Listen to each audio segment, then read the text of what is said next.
मंदिर की आत्मा। गांव बापस्ती की पहाड़ी पर एक मंदिर था जो कई वजहों से प्रसिद्ध था। बापस्ती के परिवारों में आपसी सौहार्द बना हुआ था।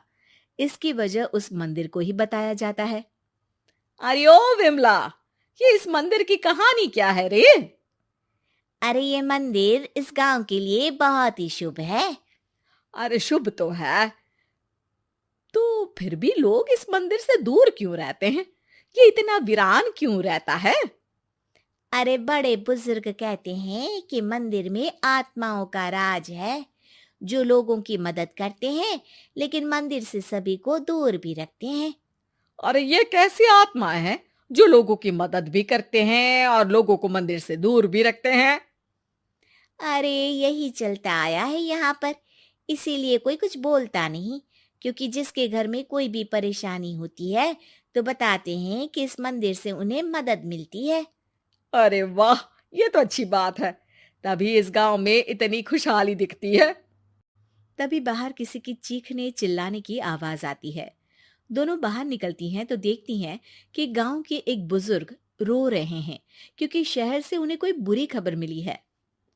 अरे क्या हुआ चच्चा, रो क्यों रहे हो आप? हाँ चाचा, बताओ ना, हुआ क्या? अरे क्या बताऊं बेटे, मेरा बेटा शहर गया हुआ था कमाने, लेकिन आज खबर मिली है कि उसका एक्सीडेंट हो गया। वो अस्पताल में भर्ती है। अरे तो इसमें परेशान होने की क्या बात है चाचा, जाओ शहर और बेटे का इलाज करवाओ। हाँ चाचा, विमला सही कह रही है। आप शहर जाओ और इलाज करवाओ। अरे कैसे इलाज करवाऊं, अभी पैसे नहीं है और शहर के अस्पतालों में इलाज का खर्चा लाखों में आता है। अरे चाचा, भगवान पर भरोसा रखो, कहीं ना कहीं से मदद जरूर मिल जाएगी। बस आज का दिन कैसे भी काट लो। अरे अब तो बेटा थोड़ा समय काटना भी मुश्किल होता जा रहा है। देख कमला, तू ही समझा चाचा को। अरे पैसों का कहीं ना कहीं से इंतजाम तो जरूर हो जाएगा। अरे चच्चा, जब विमला कह रही है तो थोड़ा उस पर भी भरोसा रखो। चलो आपको घर छोड़कर आ जाती हूँ। उसके बाद कमला उन बुजुर्ग को लेकर चली जाती है और विमला मंदिर की ओर चली जाती है। विमला मंदिर की सीढ़ियों पर चढ़ते हुए दूर से नजर आती है। उसके बाद वो आंखों से ओझल हो जाती है। उसी रात उस बुजुर्ग के घर के बाहर एक थैला रखा हुआ मिला। बुजुर्ग उस थैले को देखते ही चौंक पड़ा क्योंकि उसमें 5 लाख रुपए रखे हुए थे। वो बुजुर्ग सुबह दौड़ा दौड़ा गांव के दूसरे बुजुर्गों के पास गया। अरे मंगल भाई सुनो, मेरे घर के बाहर ये पैसों से भरा बैग रखा हुआ मिला है। अरे किसका है ये भाई? अरे भैया, मुझे क्या पता। तभी उधर से कमला और विमला निकलती हैं। अरे बेटा सुन तो, देख ये क्या रखा हुआ था मेरे घर के सामने। कमला और विमला हैरानी से देखती हैं। अरे वाह, देख विमला, तूने कहा था ना कोई मदद जरूर करेगा। अरे भगवान सबकी मदद करते हैं, ये पैसों की मदद भी भगवान ने ही भेजी है। और क्या। अब चच्चा सोच क्या रहे हो, शहर जाओ और बेटे का इलाज करवाओ। ठीक है बेटियों, जो तुम कहो। चलो निकलता हूँ शहर बेटे का इलाज करवाने के लिए। अरे विमला, एक बात तो बता, ये इन्हें मिले तो कैसे मिले पैसे?